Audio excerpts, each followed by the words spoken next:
Good thing you said that before the All right. See, now we're on politically correct and we're recording, so everything's cool. Let's begin our class here at 2 Corinthians chapter 10, verse 12. Now, this is one of the most human sections of 2 Corinthians because Paul does not want to be like the false teachers that are influencing the Corinthians, but he is really upset that the teachers would be among them and being even accepted by them. And so those people are comparing themselves to Paul and making Paul look bad. They're putting Paul down, and they're making themselves look good. And in verse 12, he talks about comparing ourselves to other people.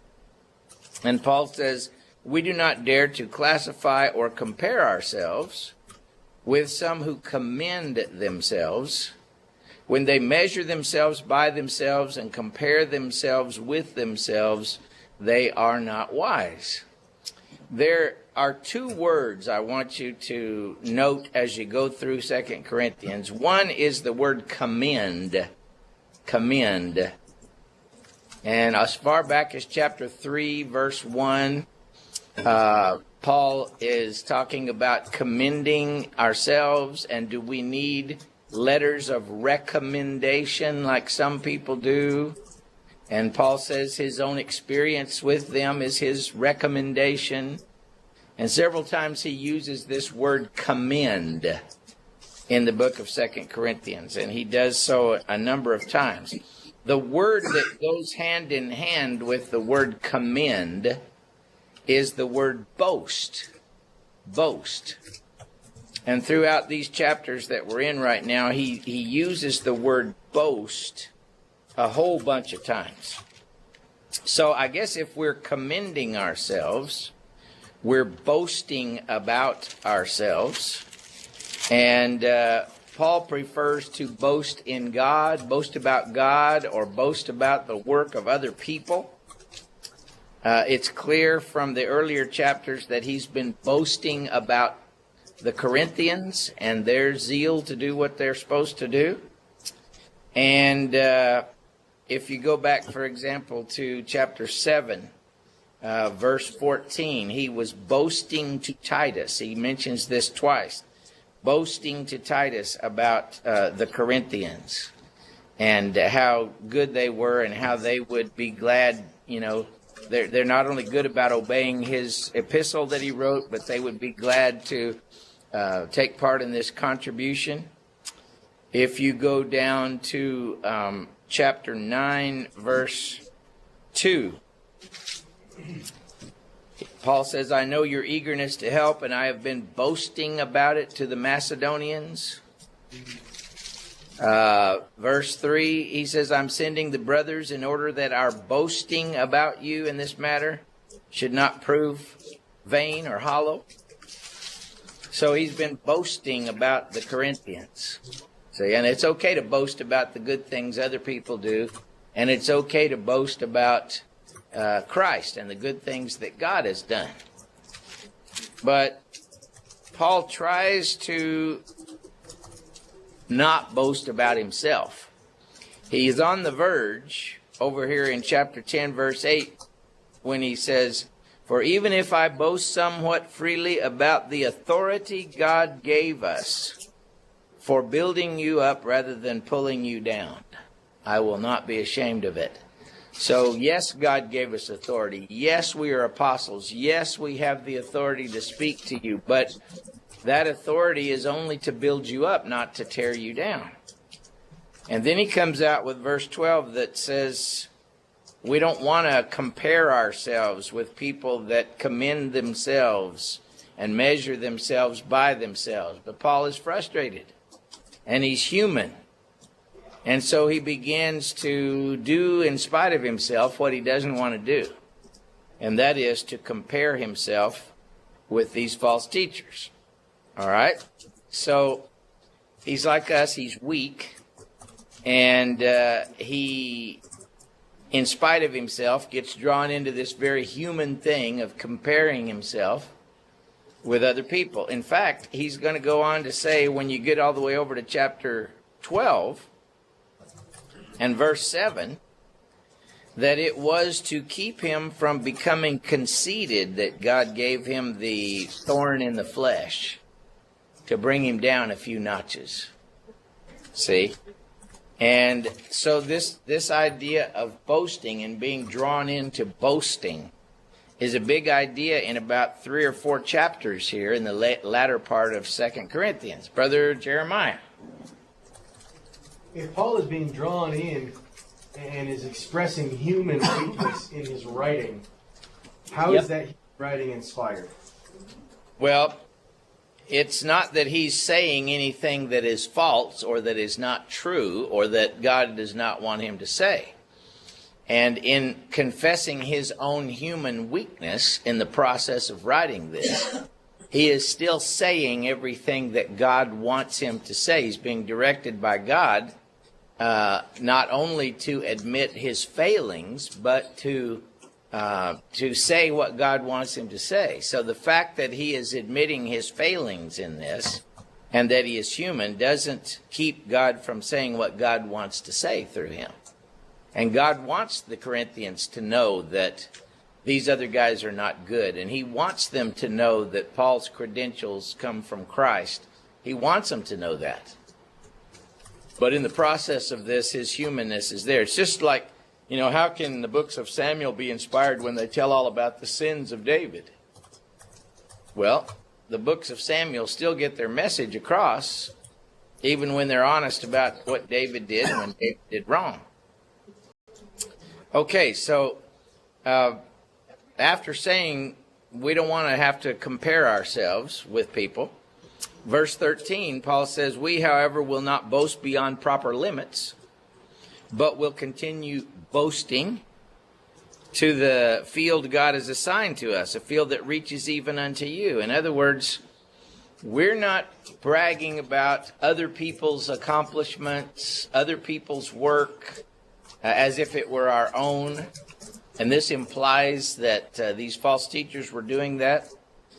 But we're simply stating the facts about what we actually did that reaches even unto you. I think Paul's talking about the fact that the first one ever to preach the gospel in Corinth was, guess who? It was Paul. And that Paul really brought these people to Christ. It wasn't somebody else. And that he is their spiritual father in the gospel. So that if he were to boast, it would be what he actually did and not empty boasting. If you go back to 1 Corinthians chapter 4, verses 14 through 16. 1 Corinthians 4, 14 through 16. Brother Ben, how about reading that for us? 1 Corinthians 4, 14 through 16.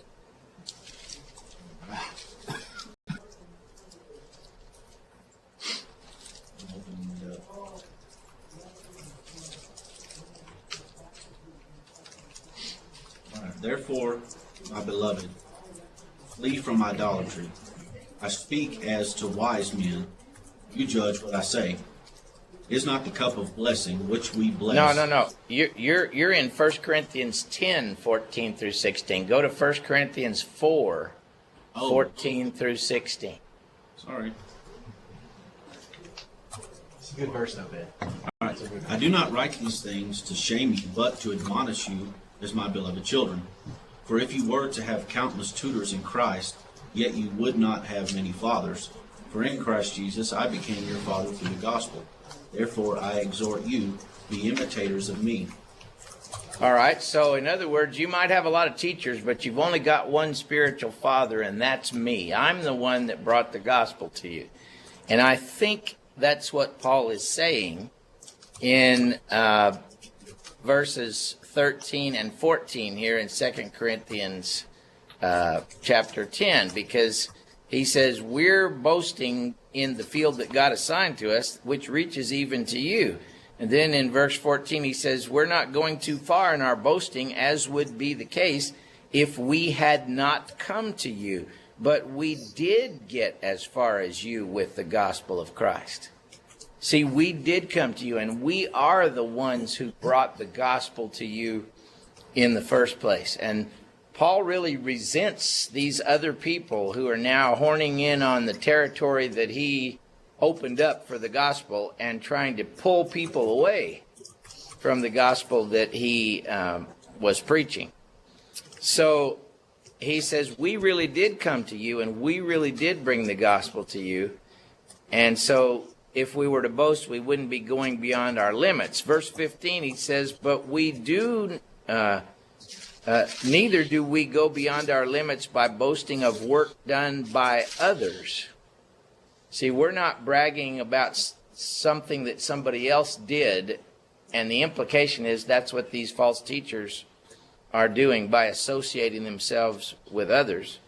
But he says, our hope is that as your faith continues to grow, our activity among you will greatly expand. In other words, he wants to do even more with them that he began to do with them. He doesn't want them squeezing him out. He wants to expand on what he started with them, and that is the establishment of the gospel of Christ. When you go back to 1 Corinthians chapter 3, verses 10 and 11, you almost get a hint that maybe a tiny bit of the beginning of this might have been happening, though not to the degree that when Titus saw them, because he says, according to the wisdom given to me as a wise master builder, I laid a foundation, but other people come along and build thereon. Other foundation can no man lay than that which is laid, which is Jesus Christ. But then he says, let each one be careful how he builds thereon. And so Paul laid a foundation of Christ. It was all about Jesus. It was all about the redemptive work of Jesus and the commands of Jesus and everything. Now these guys are coming in and they're trying to change that foundation which Paul laid and make it more about keeping the law and less about Jesus. See, Paul doesn't like that. He's jealous of that. He doesn't like those people and what they're doing. So he says here in verse 16, he hopes that they can even be more active so that we can preach the gospel in the regions beyond you, for we do not want to boast about work already done in another man's territory. See, these guys had come into territory Paul had already opened up. And Paul was going to go into new territory that nobody had ever been to before. And he was going to want to use Corinth as a place to jump off and do that. Sort of like back in the book of Acts. He went from Antioch up into the regions of Galatia where nobody had ever preached before. And then he went to Corinth where nobody had ever preached before. He went to Ephesus where nobody had ever preached before. See, he was opening up new territory, not bragging about as if it was his work about something that other people had done and he really hadn't done. So he's hurting, he's smarting because he's being compared with these other people and it's getting to him, but his intentions are good for the Corinthians. And then in verse 17, great passage here, 17 and 18, he says, but let him who boasts boast in the Lord. For it is not the one who commends himself who is approved, but the one whom the Lord commends. All right, so the real key is, well, both of these verses are key. If we're really going to boast, we need to boast in the Lord. We can talk about what the Lord has done through us, but it's not the preacher or teacher who commends himself that is accepted by God. It is the one whom God commends. And Paul is saying that God will judge the sincerity, God will judge the purity of heart, God will judge the motives of each one of us. And it's not the one who boasts the loudest, it's the one who's really doing the will of the Lord that the Lord will commend. So here in 17 and 18, you've got the idea of commending and the idea of boasting brought together. And throughout the next two chapters, he's going to continue to talk about boasting and what it's good to boast about and what it's not good to boast about. Evidently, these teachers were braggarts, and they were persuading the Corinthians to follow them through their self-exaltation. And Paul was frustrated by it. See, and he didn't believe the Lord commended these people, even though they were commending themselves. All right, so in chapter 11, as we look at the opening of this, Paul realizes that as he's writing, even though he's saying what he wants to say, that his human frustration is coming out on the page too. And he says, I hope you will put up with a little of my foolishness, but you are already doing that. And then he says, I am jealous over you with a godly jealousy. Now see, God is a jealous God, right? And Paul was jealous with a godly jealousy. Now, if he says a godly jealousy, then there seems to be the implication that it's possible to have ungodly jealousy at the same time, right? So let me see if I can describe what ungodly jealousy would be like. See, if ungodly jealousy would be like Euodia and Syntyche in competition in the church at Philippi. Ungodly jealousy would be if one of your brothers does a really good job speaking in chapel and you resent him for doing a good job, maybe better than you think you did. That's ungodly jealousy. We ought to build each other up and say, you've done great and I'm proud, you've done excellent. Build your brothers up, build each other up, see. But godly jealousy would be if you're trying to save somebody's soul and you're convinced that another party is trying to pull them away from God, you're jealous over their soul because you don't want them to be pulled away from God. Now, if another good preacher is encouraging them to live faithfully for God, and you're jealous over that, then that's an ungodly jealousy. You follow what I'm saying? But if somebody is actually trying to pull them away from God, and you're jealous for their soul, not to be led astray, then that's a godly jealousy. Okay? So we should be happy for the good influence of everybody that can influence people that we deal with, but unhappy for any bad influence and jealous over the souls of other people. All right, so there's, just like there's godly sorrow and ungodly sorrow, there's godly jealousy and there's ungodly jealousy. So Paul has invested himself with the Corinthians. And he's somewhat proprietary. He says, I'm your father in the gospel. And so he's jealous.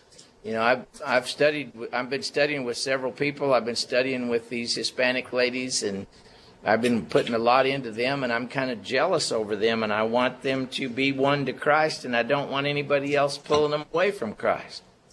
Those are some proprietary kind of feelings because I've put a lot of stuff into their teaching, see? And the same could be said of others. So Paul had that feeling. So he says, the reason I'm jealous over you, chapter 11, verse 2, he says, I'm jealous over you with a godly jealousy, for I have betrothed you like a pure virgin to one husband, that I might present you unto Christ. So the illustration here is that we as Christians have been betrothed to Christ. We have been promised to Christ. We belong to Christ. Someday when we meet Christ after a while, we will be presented to Christ. See? And then the marriage of Christ and his church takes place for eternity. So Paul says, I have espoused you to one husband, and I don't want you being unfaithful to that husband. I want you to stay faithful to the one that I betrothed you to. See, this would sort of be like what Joseph thought was going on with Mary when he was ready to privately put her away because he thought she had been unfaithful to their betrothal, but she had not. See? So Paul said, I want to present you like a pure virgin to Christ, but I am afraid. Look at these two emotions that Paul had. He was jealous for those people. He was afraid for those people. Now, have you ever been afraid for your own children? Those of you that have children? Afraid of bad influences toward them? See? Or jealous over what somebody else was trying to do that was negative with your children? See, that's what Paul was feeling. So he said, I am afraid that just like Eve was deceived by the serpent in his craftiness, see, that your minds may be led astray from your sincere and pure devotion to Christ. Now, compare this back to chapter 10, verse 5. Go back to chapter 10, verse 5, where we were talking about our goal of capturing the thoughts of people. He says, we demolish reasonings and every high thing that exalts itself against the knowledge of God, bringing every thought into captivity under the obedience of Christ. But now, somebody's trying to take those minds, which we have worked to capture under the obedience of Christ, and lead those minds astray, change their thinking so that they turn away from their sincere and pure devotion to Christ. So, other factors, other people are going to try to persuade people to change their minds and turn away from Christ. And we ought to be jealous of that battle for the thoughts and minds of people.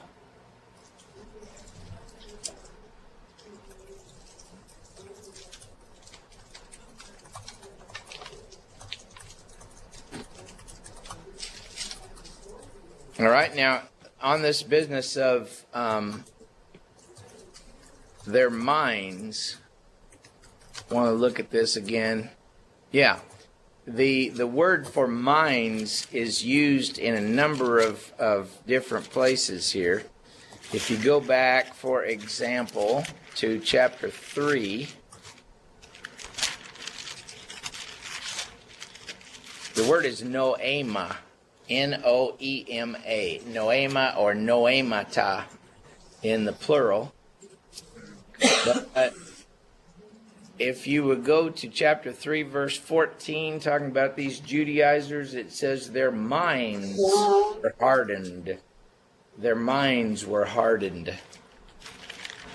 And then if you go to chapter 4, verse 4, the God of this age has blinded the minds of the unbelievers.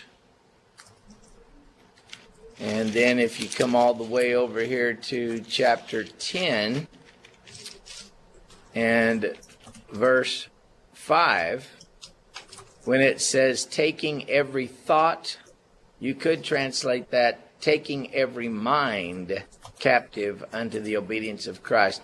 Because it's the same Greek word, noema. Noema. So we try to capture the mind, bring it under subjection to the obedience of Christ, while others try to lead minds astray from Christ. So think of it this way. all the time that as a preacher you're trying to convince people, persuade people, capture their thinking for Christ, there are going to be other people and things that are going to try to persuade them to leave Christ or to reject Christ. So the battle for the mind is real and ongoing. And it takes a while to ground a person sufficiently in the Word where they're not easily led astray from God.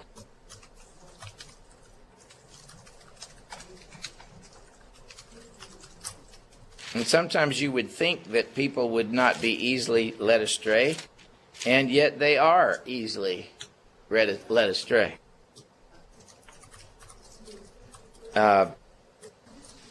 This is one of the most frustrating things about preaching the gospel, is when you see others being led astray from their sincere and pure devotion unto Christ. How do you have verse 3 translated? I'm curious. Read it for me in yours there, Jeremiah chapter 11, verse 3.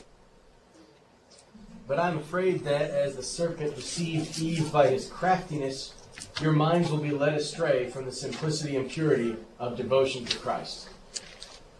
Okay. Now yours says from the simplicity and purity. Yes.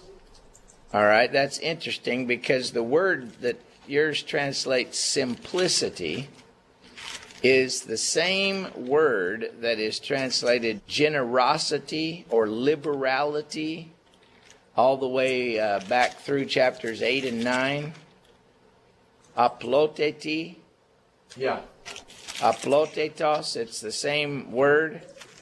And so, I'm tempted to translate it from the generosity and purity that is toward Christ.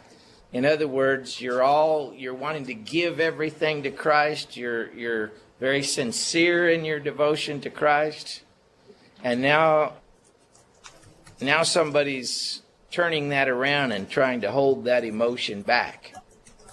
I'm just not quite sure why they translated it in a different way here, since it's the same word. But I'm still studying it. So here in chapter 11, he gets even more specific. He's been saying there are some who do this and some who say these things. He's being a little bit cryptic in his reference to these false teachers. And in chapter 11, he gets much more direct in his references to them.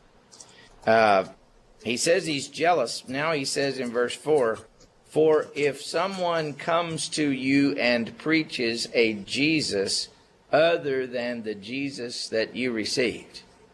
See, if someone comes and preaches another Jesus other than that which we have preached, or another spirit other than that which you received, or a different gospel which you do not receive.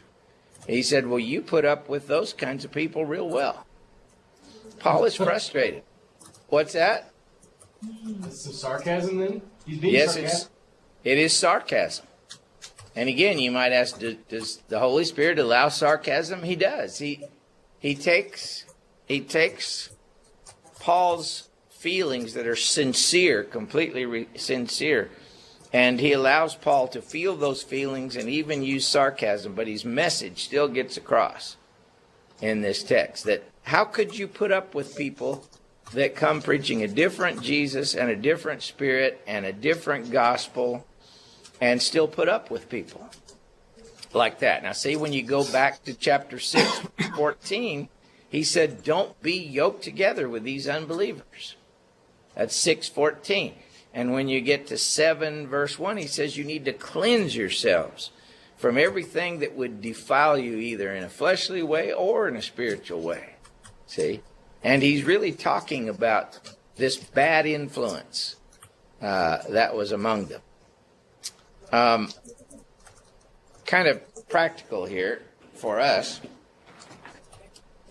There is a balance to be achieved through, through the freedom to consider the arguments that anybody brings up, and the admonition not to put up with false teachers.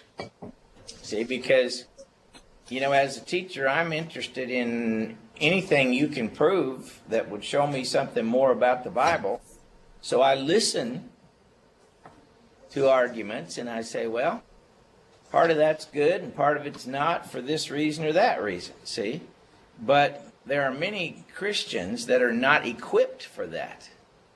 And they're easily drawn away from the truth because they don't have the background to combat things that would come to them. And many times they think they do, but they don't. And they have this idea that they're real open-minded, so they read everything they can get their hands on. And they don't realize the assumptions of the people that they're reading, so they're easily led astray. And I've experienced this even lately among elders. Elders who are reading all this material from other people that's totally off base, and yet they take pride that they read everything. And I wish they'd just read the Bible as much as they read this other stuff. But some of these elders even are being led astray in their thinking from Christ because they're not equipped to answer what these guys are teaching. Titus 1 verse 9, the elder needs to be able to exhort in the sound doctrine as well as convict the ones that would speak against it. And that suggests a level of experience with the word that most modern day elders do not have. But we certainly need in the church. So, look at this verse 4. Another Jesus other than the Jesus we preached. I imagine, and I can't prove this, but I imagine they're painting Jesus more like a good Jewish teacher who respected the law, which he did, but without really preaching that he broke down the law or dissolved the law by his death. A different gospel. That sounds like what book? Galatians 1. Galatians. Yes, it sounds like Galatians.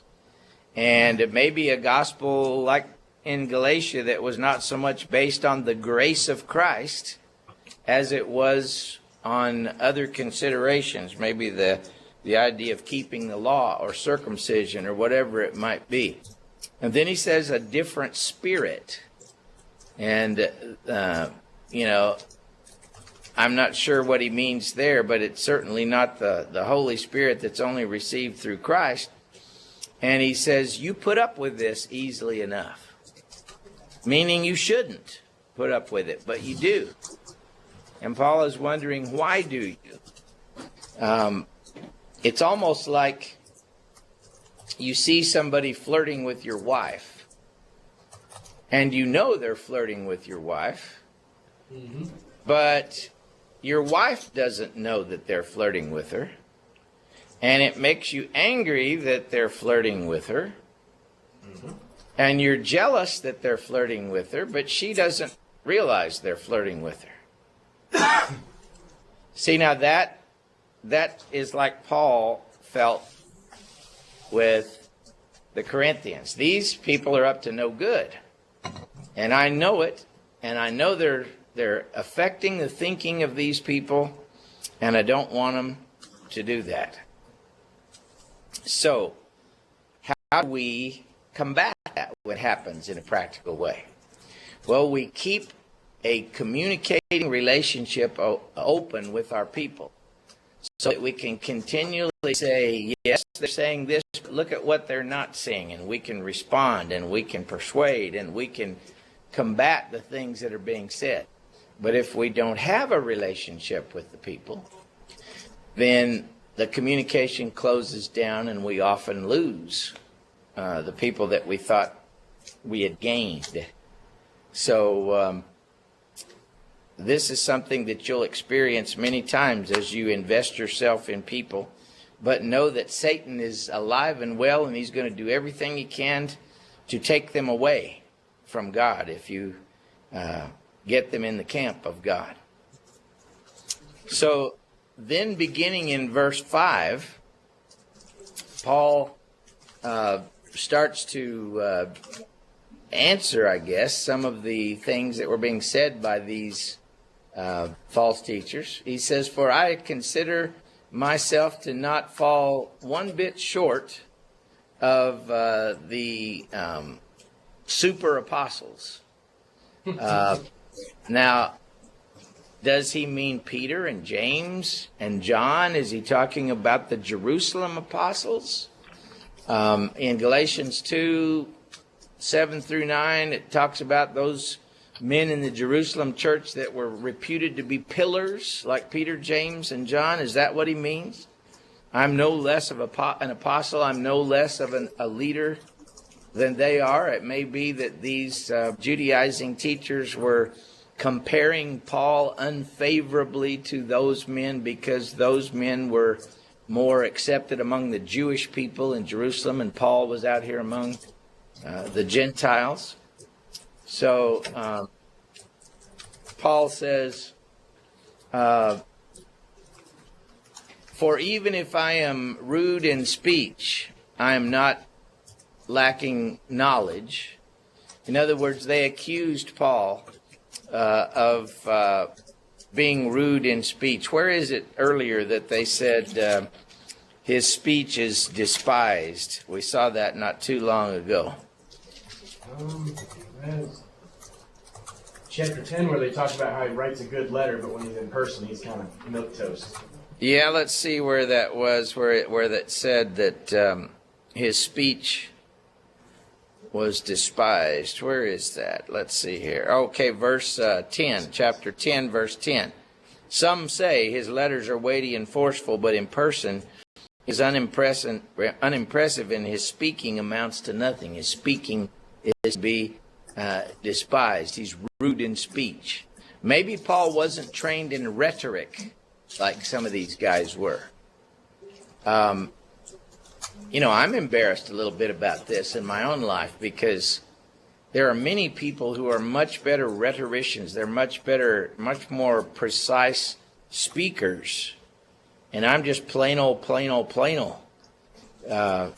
But you've got to measure the quality of what's being said and not just the rudeness of the way somebody says it. In 1 Corinthians 2 that I pointed out to you last time, Paul said, "I did not come to you with excellency of speech or wisdom, proclaiming to you the mystery of God." He means I'm not like the Greek rhetoricians. I'm not like these professional speakers with their smooth phraseology and everything. I don't want your faith to stand in the wisdom of men, but in the power of God. On the other hand, I was telling you that our speech can be a barrier to people listening. So, we shouldn't be proud of being rude in speech. We ought to do the best we can to speak correctly and to speak well. But Paul says, I might be rude in speech, but I do have knowledge. I've got divine knowledge, divine revelation. Galatians 1:10 and 11, the things I'm speaking came directly to me by revelation of Jesus Christ. So I may be rude in speech, but I'm not in knowledge. And he said, we've made this clear to you in every way. So, again, it's kind of strange that Paul doesn't want to compare himself with these people, but he's very jealous for their souls. And he ends up doing exactly what he doesn't want to do, comparing himself. But he's saying, I got my stuff directly from revelation from Jesus Christ. See, there weren't very many people that could say that. And Paul was one of them. And he was even accepted by the Jewish apostles. So he seems to be kind of getting back into that realm of argumentation here. Okay, does anybody have a question you want to bring up over any of that discussion about boasting or commending ourselves or any of what we've talked about so far today? Nope, yep, nope. Okay. Real good. So let's look at verse 7. Was it a sin for me, he says, to humble myself so that you might be exalted? I think he means because he didn't charge them for preaching the gospel and these other guys did. If you'll go back to, you've heard you get what you pay for. Go back to chapter 2 and verse 17, where Paul seems to be taking a dig at these false teachers. He says, unlike so many, we do not peddle the word of God for profit. See, they were all about getting their money. And of course, in 1 Corinthians, he says that it's right for people to expect support for preaching the gospel of Christ. But that's different than being all about the money. And these guys were all about the money. So Paul says, was it a sin for me to humble myself so that you might be exalted? Because for free we preach the gospel of God to you as a gift. We didn't charge you. Was that wrong? Should I have charged you so that you would respect the teacher more? Because I was worth paying? Paul's second guessing himself. But he says, I robbed other churches. See, one of the other churches he robbed was the Philippian church.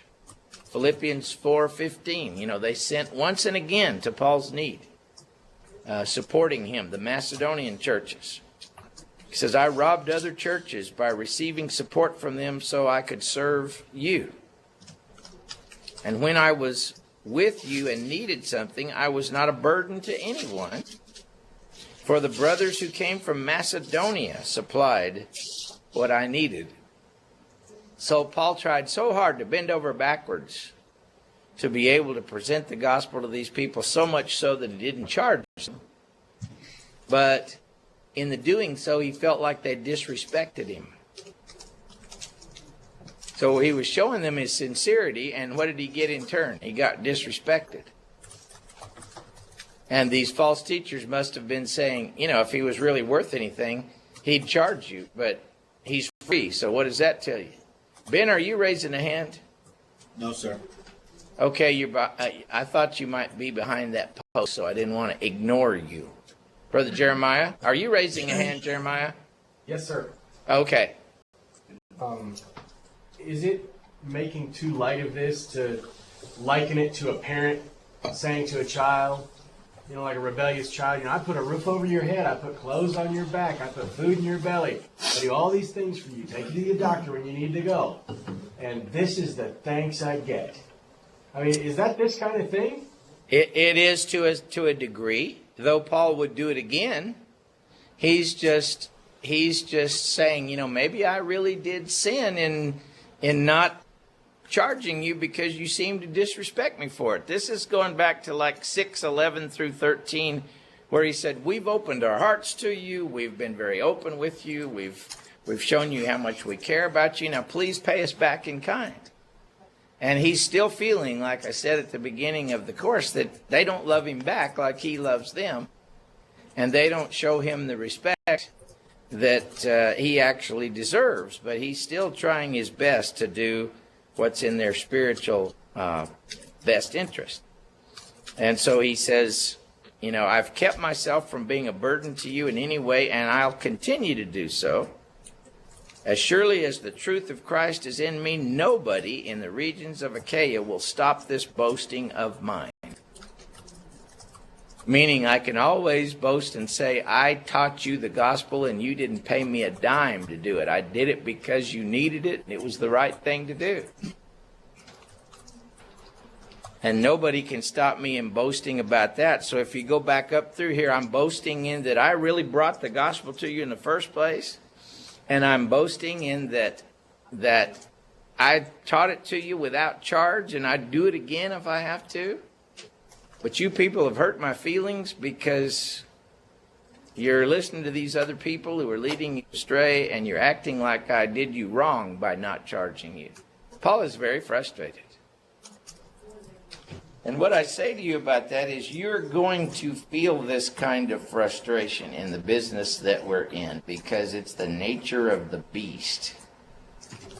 Sometimes the people that you sacrifice for will not appreciate it.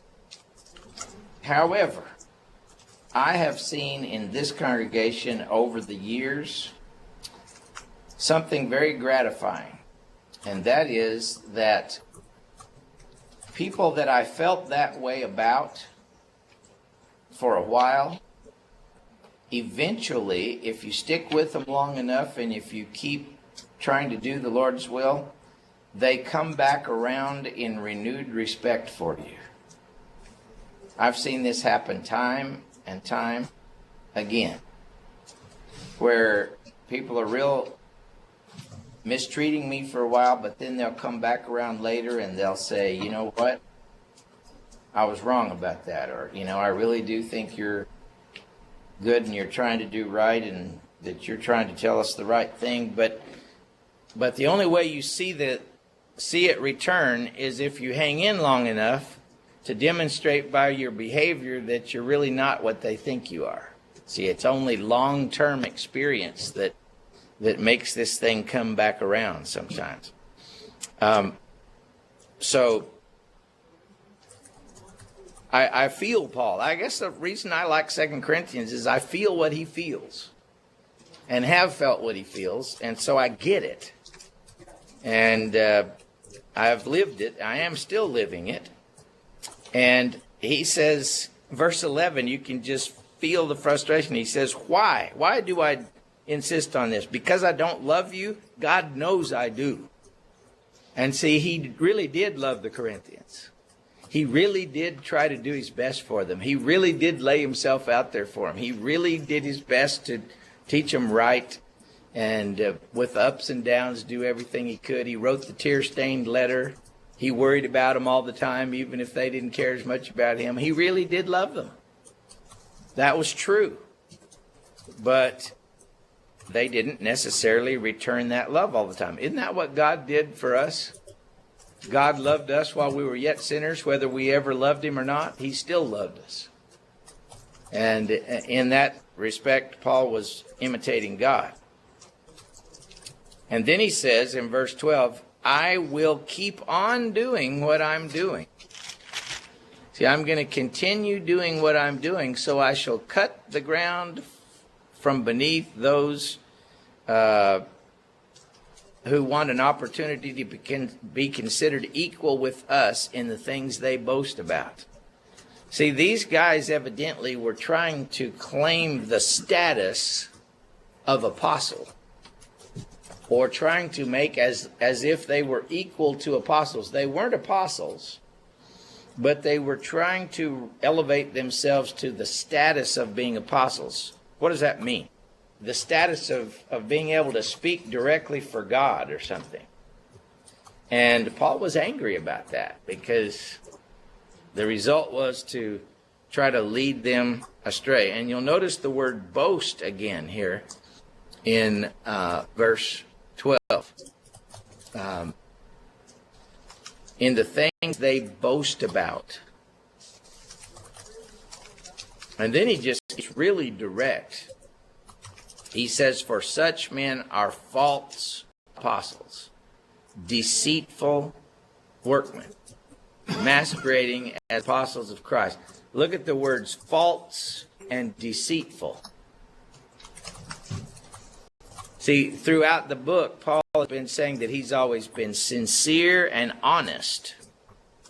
And these guys were being false and deceitful. False apostles. Now, before you unload like that on somebody, you better be real sure that you're telling the truth.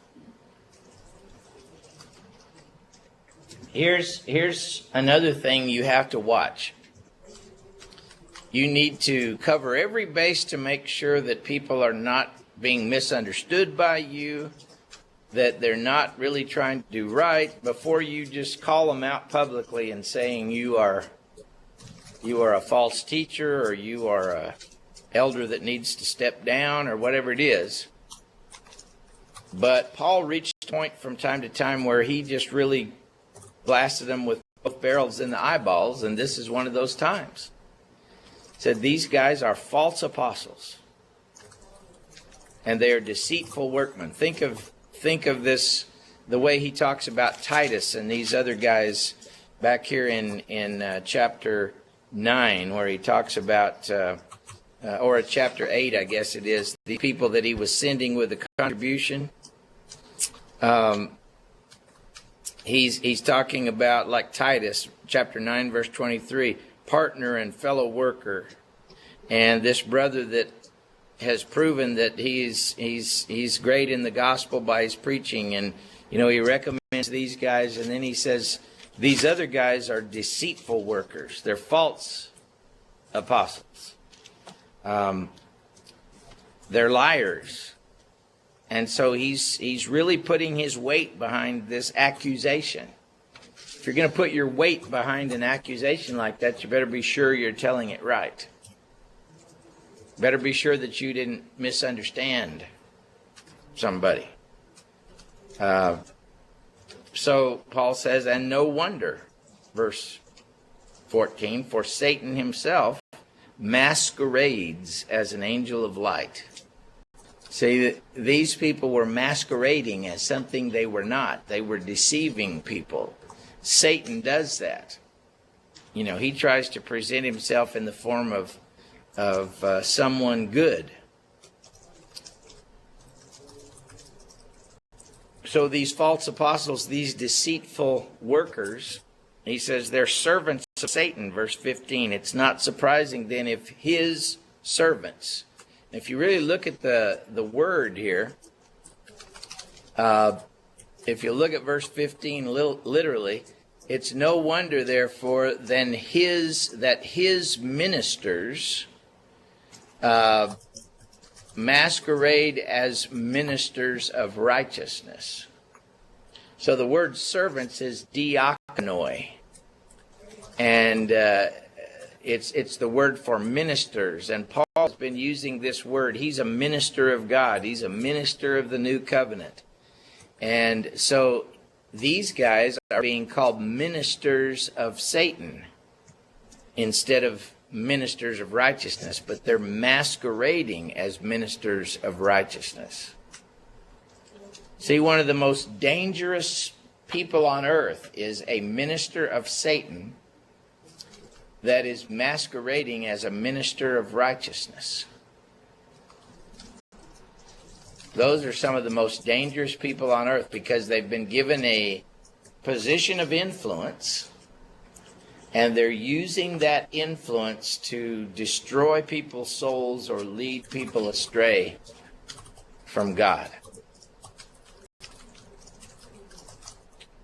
So if you were an elder in a congregation, and you were going to give a man the power to influence your congregation for the next several years, what kind of research do you think you would want to do about that man?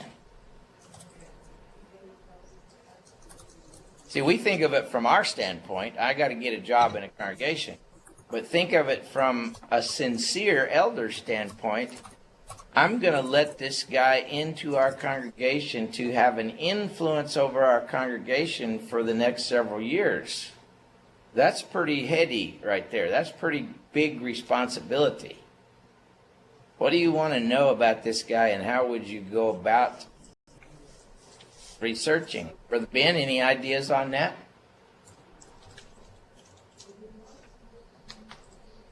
Would you repeat that? If you're an elder and you're a sincere elder and you're looking at hiring a preacher to come work with your congregation, you're giving that guy power to influence your congregation for the next several years, how are you going to research that guy? What are you going to want to know about that guy? Well, obviously you want to know where he'd worked before. As far as congregations, you might reach out to an eldership there, or a simple way, you could find him on Facebook and, see what kind of things he posted, what kind of things he liked. You find out quite a bit through that. All right, so you have some conversation with some people. Find out what he posts on Facebook. That's good. What if he's been with congregations in his resume that he doesn't post any references from? Well, it's not an automatic. I wouldn't say it's an automatic red flag, but it would be something worth asking. You worked here for 5 years and there's no references. Is there any reason that you wouldn't have a reference from there? You may come up with an excuse, or you may say no, not at all. But you couldn't just immediately assume the worst. Yeah. Just because of lack of information. Again, you're thinking from the perspective of a preacher more than you're thinking from the perspective of an elder. Yeah. But I would call somebody maybe from that church that he didn't give a reference from and say, hey, how's it going? You know anything about so-and-so that worked here? He had to say. If somebody had known him personally for a long time, maybe call them and say, hey, what about this guy? Tell me about his personality and this, that, the other. I would want to know not just about what he teaches, but how he lives. Has there ever been any hanky-panky between him and women or anything like that, Anything other than that? Because I guess what I want you to see is, you don't want to put a fox in the hen house. You don't want to put somebody in among your people that are going to destroy their souls. So really, it's a big responsibility. You think of Acts 17, 28, 29, 30. Paul says, keep watch over the flock, of which the Holy Spirit has made you overseers. Shepherd the church of God, which he purchased with his own blood. For after my departure, grievous wolves shall enter in among you, not sparing the flock. From among your own selves shall men arise, speaking perverse things to draw away disciples after them. So be on your guard. Well, see there, he's talking about wolves that can come in. I really like the idea of, it's like if you're going to marry somebody. All these kids come and say, I think I'm going to marry this guy. Well, how long have you known him? Well, I've known him for 2 whole weeks. And I say, time out. You don't know anybody in 2 weeks. And you've got to see how he handles circumstances for a good while. And see him in his ups and downs. See how he handles all types of things. And then maybe you'll be able to make a better assessment as to whether you could spend the rest of your life with him. But you could never know somebody in 2 weeks. Or maybe you met somebody at camp and you experienced them for a week at camp or something. But that's way different than seeing them in regular life week after week and how they deal with things in regular life, right? Yeah. Right. So, Paul is straight up making a statement about these people because of some things that he has learned about them. He's branding them as false apostles, deceitful servants, workers, and servants of Satan. And that's okay. And I've done it, but I've tried to make awful sure that I'm right before I do it. I don't just do that at a drop of a hat. I try to check, second check, third check, and then if I have to, pull the trigger. But I don't pull that kind of a trigger lightly. I wouldn't want somebody pulling that kind of a trigger on me lightly.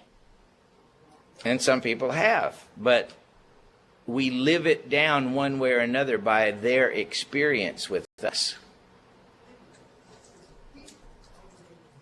And I think one of the great things we have now about, like Ben was saying, like Facebook and internet is, it's like, for example, on our website, if somebody wanted to know what I preach, they could just go listen to sermon after sermon after sermon after sermon after sermon, and they could say, yeah, this is pretty well what this guy preaches. But it would be more than just a tryout sermon. You see what I'm saying? Because in a tryout sermon, somebody can say anything they want to say. Okay, let's take a break, and we'll come back in a minute or two.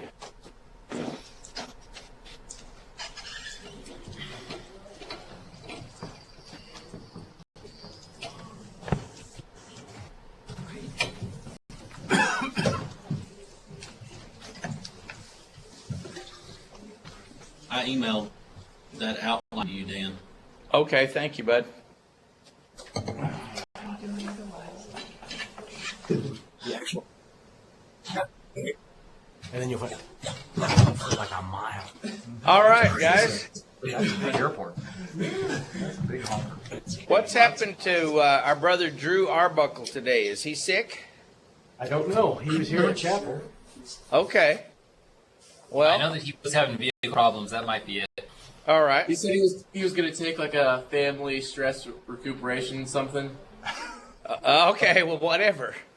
All right. So, based on what we've been studying here about these guys that are having a bad influence, how had they built trust among the Corinthians? I do not know. But I do know that people are gullible. And I do know that one of the goals that you should have as you first start working with a congregation is to build trust with that congregation. The way you build trust is by experience with them. As far as your teaching, what you should do is build trust through preaching and teaching basic things first. Lay a foundation of the basics as you go into a congregation. About the basics about God and the goodness of God. The basics about God's revelation and the authority of His Word. The basics about the plan of salvation. The basics about the church. The basics about the moral life that God expects Christians to live. Lay a foundation of those basics for a while and delve into them in a good, solid, simple way that makes sense to people, and build trust in your teaching. You build that trust, and people will listen to you more. And of course, then you build trust by being where you say you'll be, doing what you say you'll do, paying what you say you'll pay.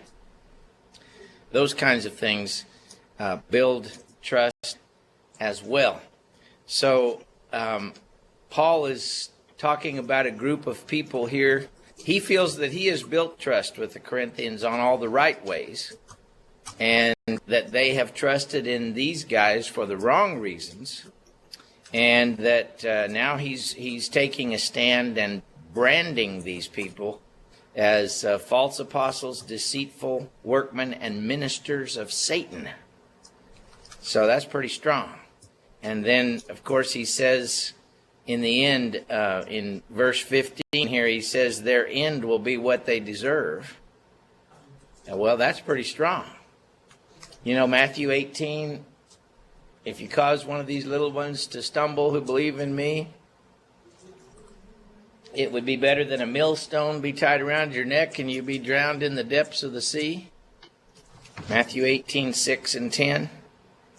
So, he's pretty adamant that these people are going to get what's coming to them for what they're doing among the Corinthians. I think that if somebody is really doing evil, we should not back off from that. In Romans 16 it says, mark those that cause the divisions contrary to the teaching which you learned, and turn away from them. Romans 16, verse 17. If people really are divisive, contrary to the teaching of God, we should mark them and should maintain that until those people change. That's difficult to do because in our politically correct world, people want everybody to be okay regardless of what they do. So, Paul has gotten himself into a comparing war here. And he is not wanting to be like these false teachers. And yet he is insisting that A, he's the one that brought them the gospel. B, he's a genuine apostle that receives his revelations directly from God. And that he has preached to them out of complete sincerity without charging them a thing. He's letting his record speak for itself, basically. And he's appealing to them to turn away from these people who are trying to corrupt their minds. Verse 3, see? He says, I am afraid that just like Eve was deceived by the serpent's craftiness, your minds may be led astray from your sincere and pure devotion to Christ. All right, so we're trying to guide minds. We're trying to capture minds for the obedience of Christ. We're not trying to personally control people's minds. We're trying to facilitate Christ controlling their minds. That's different. It's not we that are controlling their minds, but Christ. See? And we're trying to combat those that would lead them astray from Christ.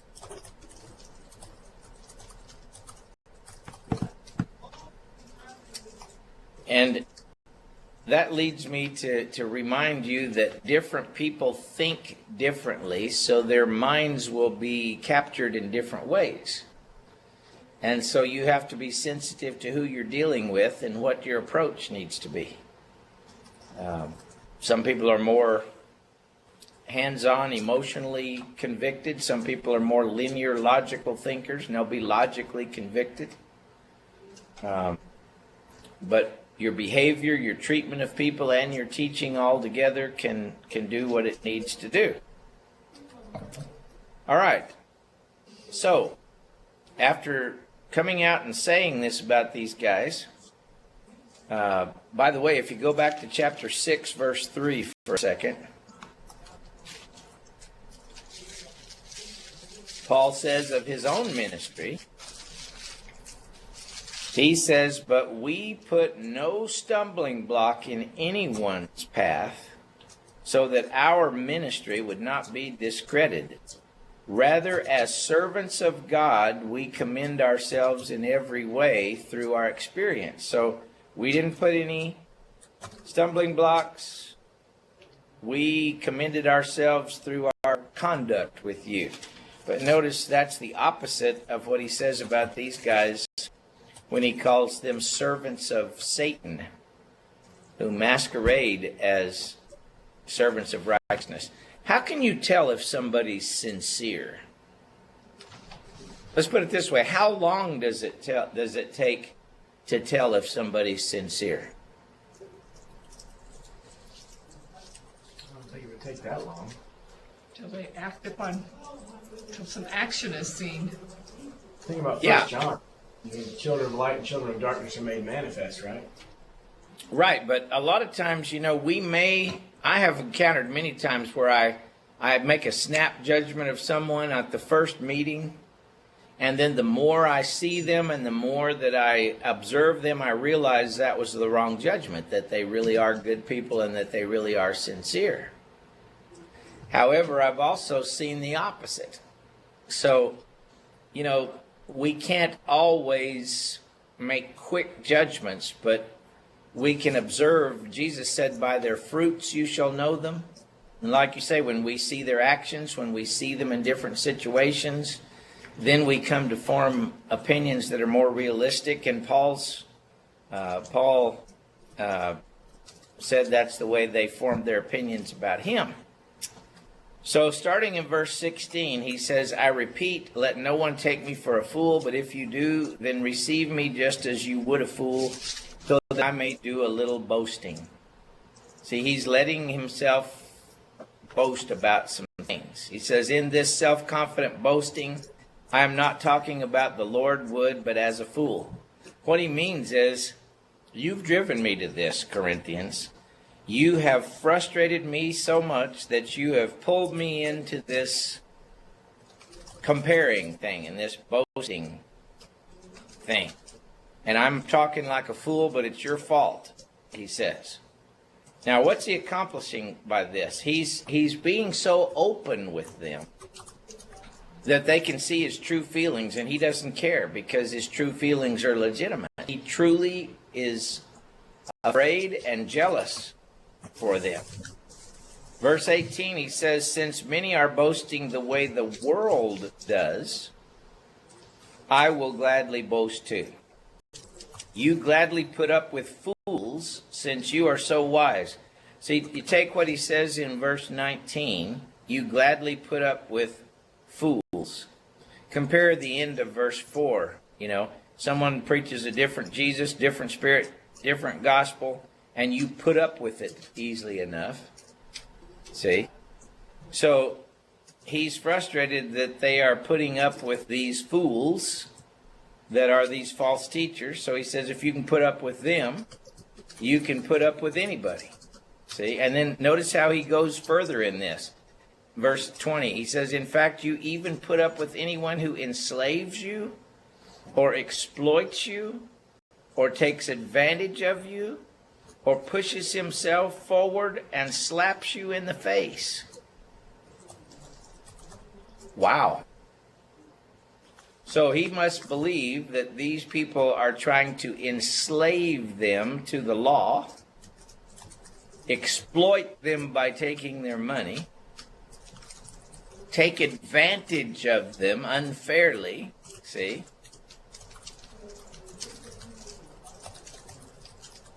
And yet these people put up with it.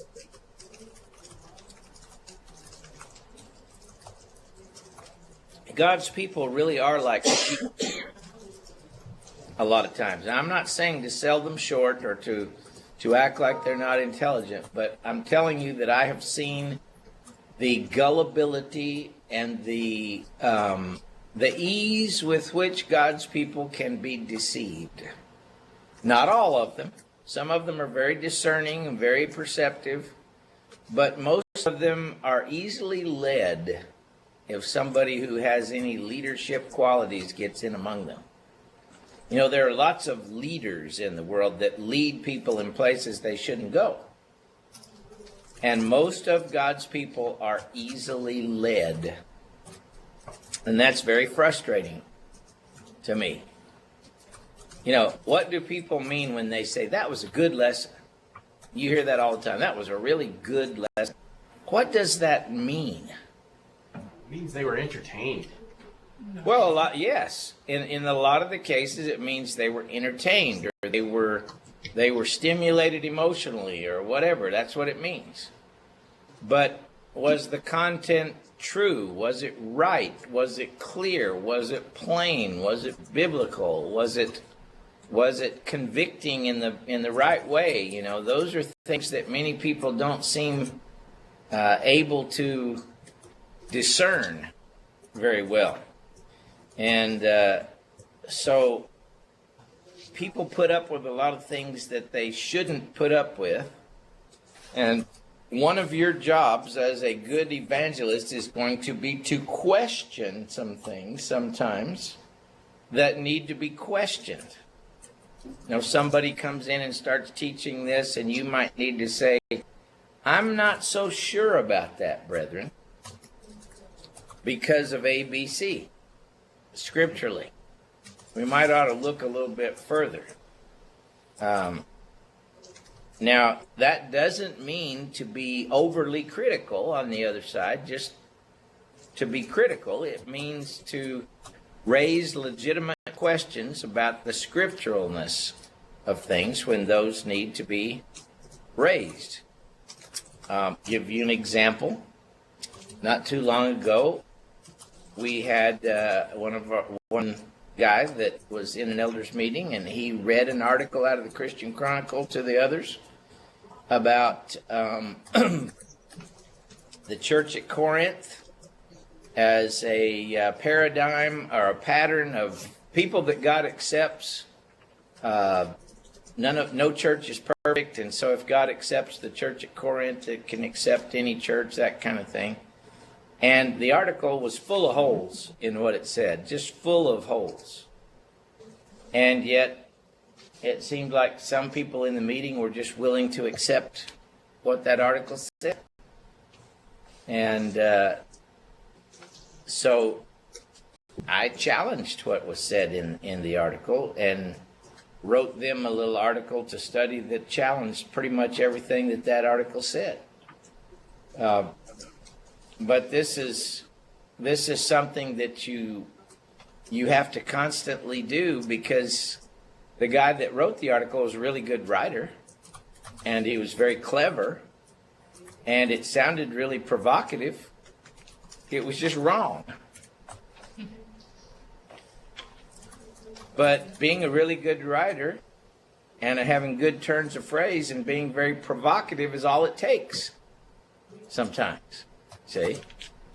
And it's only Scripture that determines whether the person's right or wrong. So Paul is amazed that these people will put up with what they're putting up with. And he's frustrated that they would put up with that. And so he says, I'm sorry I'm boasting to get back at these guys. And then he says, verse 21, to my shame, I admit that we were too weak for that, What anyone else dares to boast about, I'm speaking as a fool, I dare to boast about too. If you really want to compare people, let's compare. He says, are they Hebrews? Evidently these guys were Jewish teachers. Supposedly Jewish Christian teachers. But he said, I am too. You can't get any more Hebrew than what Paul was. Philippians 3, verse 8 or something in that neighborhood? Can't remember the verse. He says, I'm circumcised the 8th day of the tribe of Benjamin, a Pharisee of Pharisees, whatever.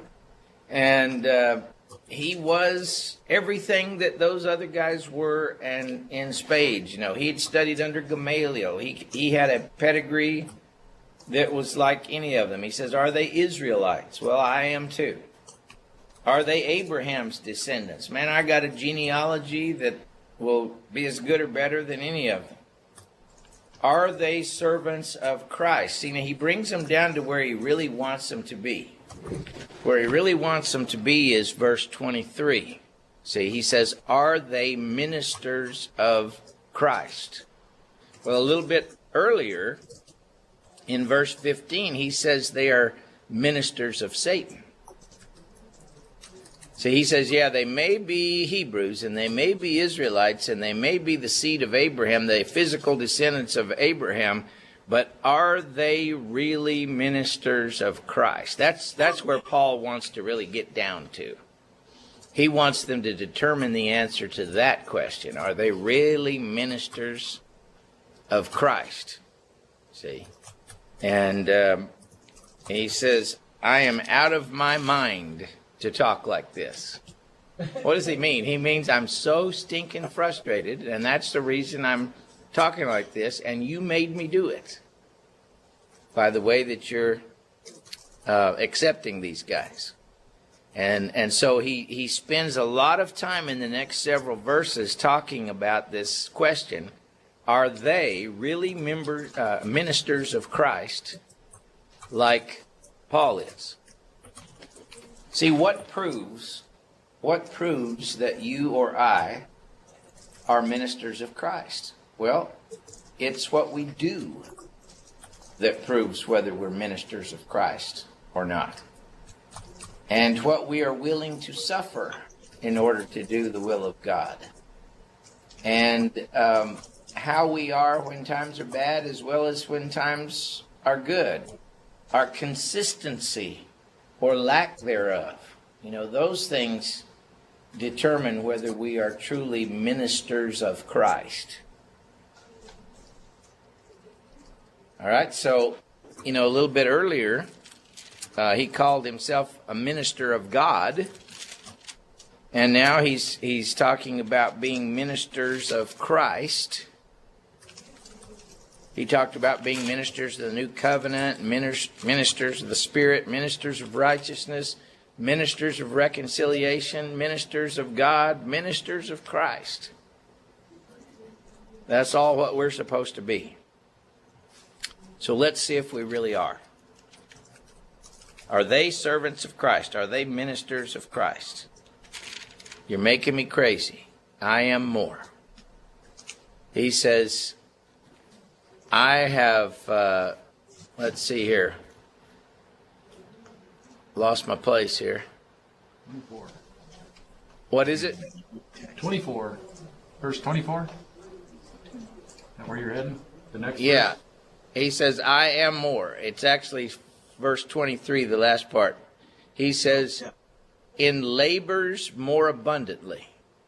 In other words, if they've worked hard at this, I've worked harder. In imprisonments more abundantly. How many times have they been imprisoned for preaching Christ? I bet I've been imprisoned more. He says, is it in beatings or in sickness? The word can be similar. Is after imprisonments.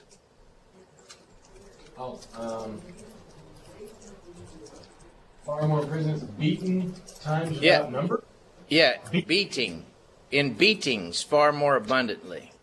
In deaths, literally. In fear of death, often.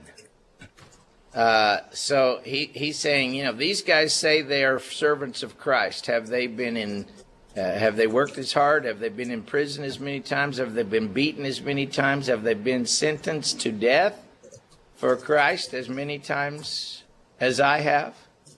See, these are sort of rhetorical questions that Paul knows the answers to. He knows that they have not. He knows that these guys have slid through the rainstorm without even getting wet because they're compromising the truth with the Jews so they're not persecuted. He knows all this. So he's bringing up these comparisons. Then he says, 5 times I received from the Jews 40 lashes minus 1. Wow. Can you imagine the physical trauma of being beaten 39 lashes? The ripping and tearing of your flesh and being beaten 5 times, 5 different times like that? And that's why, in the book of Galatians, Paul said, I bear in my body the stigmata, the marks of Jesus. You could see the scars all over him where he had been beaten for Christ. Then he says 3 times beaten with rods. That's verse 25. Isn't that what it says? Mm-hmm. And see, if you're beat with a stick, that's really hard. That really breaks you up. I've been stoned, he says, once. Remember when he was stoned at Lystra in the book of Acts? He says, let's see here.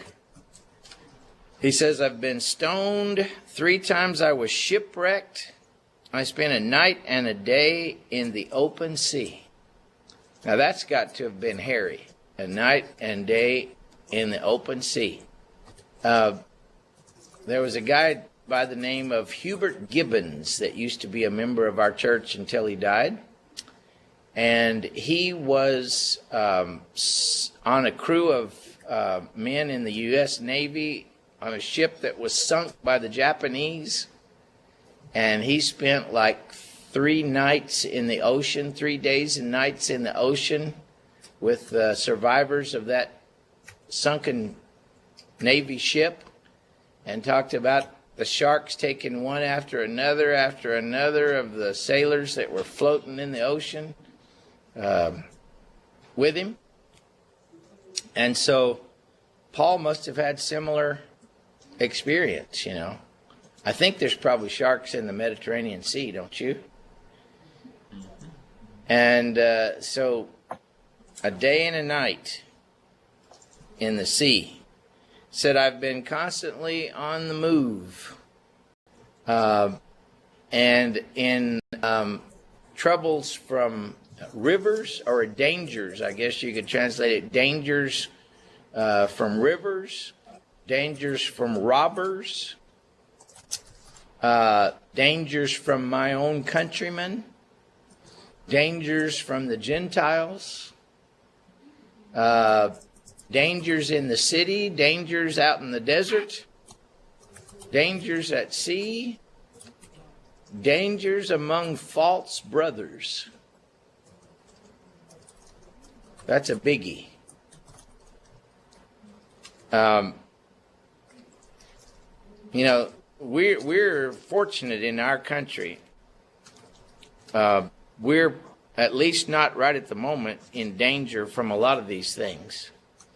But we're certainly in danger from false brothers. That's a constant danger.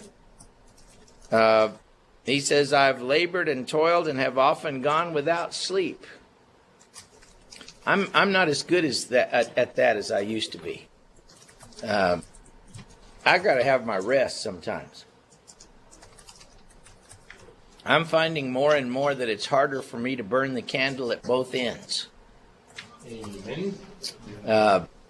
I need to go night-night every once in a while. Sometimes, y'all think this is funny, sometimes I'm on a Wednesday night in an elders meeting and we're going late. We're getting close to 10 o'clock or something, and I may have been going for I don't know how long, and I just all of a sudden say to them, I want to go home and go to bed.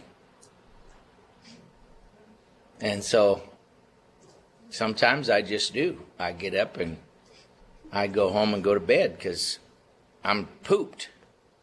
But Paul says, I've been without sleep. I've known hunger and thirst and fastings often. He said, I've been cold and naked. Maybe he's talking about when he was shipwrecked.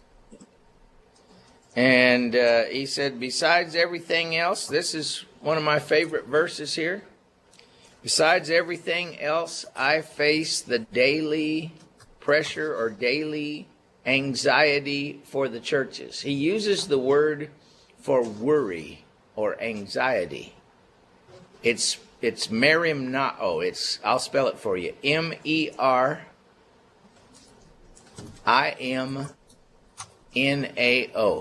One more time. MERIMNAO. Merimnao means to worry. He uses the noun form of it here. I face the worry for all of the churches. Well, Paul, why would you bother? Why would you worry about the churches? Because he really cared about their souls, and he cared about what was going on with them, and he worried about what these guys were doing with the Corinthians. He, just like you'd worry about your own family, he worried about the churches. What I'm saying is he was invested in it. There was no way to separate the personal, as if that was over here, and his ministry, as if that was over there, because they were so intertwined. There was no separating the two.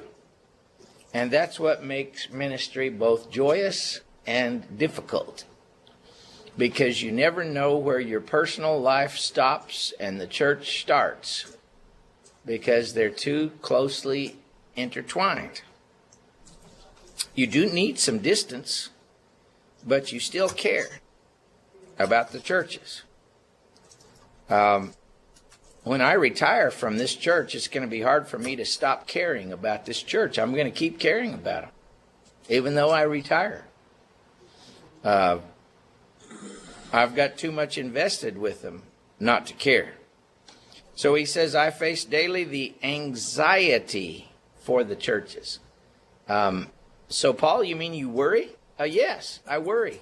He used the phrase earlier in chapter 11. He said, I'm jealous and I'm afraid. Verse 2 and verse 3. Jealousy, godly jealousy, is a kind of worry. Fearing for people's souls is a kind of worry. It's a kind of anxiety. And yes, you have to trust God and you have to do the best you can. And when you've done everything you can, you got to lay down and go to sleep. But sometimes that's easier said than done. Okay? So what do? You take a sleeping pill. At least that's what I do sometimes. I don't take Ambien or something, but I do take Tylenol PM sometimes. And it just knocks me out, and I just go for at least 2 or 3 hours before I wake up again. All right. So then verse 29, Paul says, who is weak, and I am not made weak? Who is caused to stumble, and I do not burn? In other words, if somebody is made spiritually weak and spiritually sick, that makes me sick, said Paul. If somebody is made to sin, if they're drawn away from Christ, it just kills me when that happens. Again, the reason I love this is because he was so invested in it. He couldn't keep himself out of it. He couldn't keep his personal feelings out of it. That made him a good minister.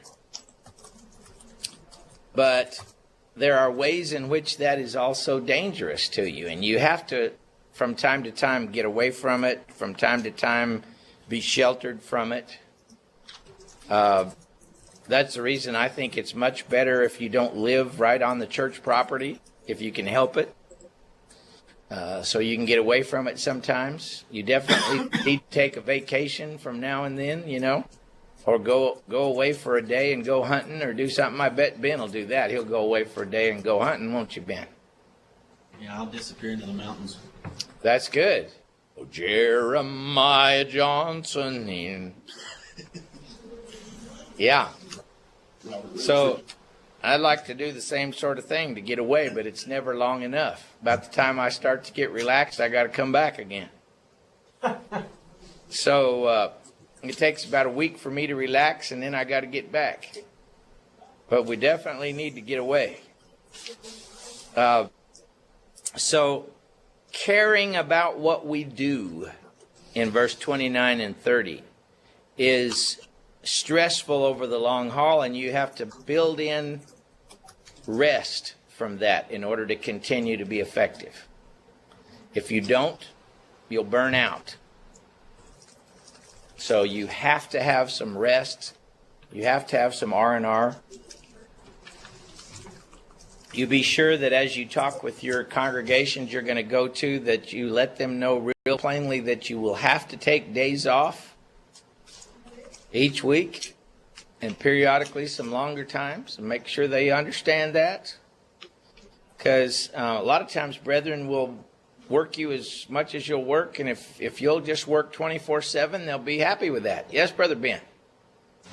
I know we've talked in here some and in other classes about, if we go for an interview somewhere, they'll ask us lots of questions, but, it's been posed or said to us that, you need to ask questions to, like my intentions are to work with a real small church, and we haven't gotten down to talking about what is expected of me. You just brought up something there about, I will need to be able to take a day off every now and again. But I don't have like a list of things that I would like to be able to say, here's kind of what I would like to have happen. I want vacation time or something like that. Where's a resource for that? Oh, well, I think I've given you at least some of that in that little handout I gave you, or the minister's handbook thing. But, Okay. I need a day off every week. Don't be shy about it. I got to take at least a day off every week. maybe a day and a half or whatever. I've got to have vacation, make an agreement with them, and get as much as you can of vacation up front. So if they give you 2 weeks the first year, see if in 2 years they can raise it to 3 weeks or 2.5 or whatever. And you want paid vacation. You need to ask them about health insurance, for sure. You need to make sure you clarify your salary and what they consider part of your salary. That means, are they going to provide you a house and X amount of dollars salary? And is this going to include health insurance, or is it not? And tell them what you're going to need. You're going to need at least this much money, and you're going to need health insurance. And if they're not going to provide health insurance, can they provide you with some money to help pay for health insurance? You ask them about materials for doing your job, like books. Will they give you a certain fund to buy books with? Will they give you a lectureship or two to go to every year? Will they pay your way to a lectureship, or just give you time off for a lectureship? Those all should be included in the questions that you ask. Let me see. I'll get my little handbook out and we'll go over some of those other things, but those are at least some of them that you need to definitely ask. Do they want you to teach class every time church is open? Or do they want you to teach one Bible class a week?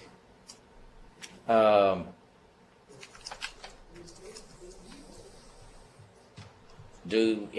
much you expect maybe to spend, how many hours in the office every week, and how many hours doing things out of the office? That should be kind of put out there. Just because you're not in the office doesn't mean you're not doing anything. How about reporting to them? What do they want to know about what you're doing? Do they want reports about that? Even if they don't, I would give them some so they'll know what you're doing. I don't know. Those are at least some of the questions that I would ask of people. A lot of young preachers that are just starting out are too shy, and because they're too hesitant to ask, they get taken advantage of. Ask, and it shall be given unto you. Seek, and ye shall find. At least if you ask, they'll tell you, and you won't have expectations that are later crushed because you assumed something and that something was not right. Don't assume anything. A-S-K, ask. And I would suggest that once you ask, you write down what you understand that they said and give it to them and say, is this a fair representation of what we've agreed upon? And if they say nope or yep, then you'll have clarification, and then you'll have it down there where you can depend on it.